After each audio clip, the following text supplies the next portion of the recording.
Hello, നമുക്കിത് ഓലോലിക്ക വെച്ചിട്ടൊരു ചമ്മന്തി അരച്ചാലോ? നല്ല കപ്പയുടെ ഒക്കെ കൂടെ കഴിക്കണേ.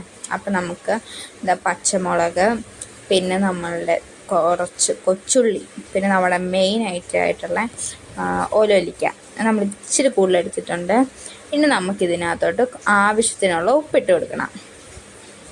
എന്നിട്ട് ഇത് നന്നായിട്ട് മിക്സ് ചെയ്തിട്ട് അരച്ച് നമുക്കെടുക്കാം. ഇതാ നമ്മുടെ ചമ്മന്തി ഇവിടെ റെഡി ആയിട്ടുണ്ട്.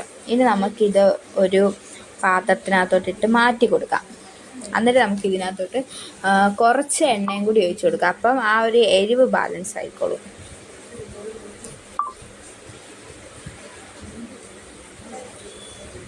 എണ്ണയൊക്കെ ഒഴിച്ച് നമ്മൾ നന്നായിട്ട് മിക്സ് ആയിട്ടുണ്ട്. ഇനി നമ്മുടെ മെയിൻ ഐറ്റം കപ്പയും ചേനയാണോ ചേമ്പണോ അതിൽ രണ്ടിലേതോ ഒന്നും കൂടി എടുത്ത് ഇതാ നമ്മുടെ മുളക് കൂട്ട് നമുക്ക് കഴിച്ച് നോക്കാം.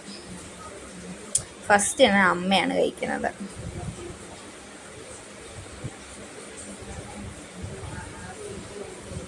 അമ്മയ്ക്ക് നല്ല ഇഷ്ടമായിട്ടുണ്ട്. അപ്പം നല്ല അടിപൊളി ചമ്മന്തിയാണ്. നല്ല എരിവും നല്ല പുളിയും ഉപ്പും ഒക്കെ ഉണ്ട്. അടിപൊളിയാണ്, മസ്റ്റ് ട്രൈ ആണ്. അപ്പോൾ ഓക്കെ, ബൈ.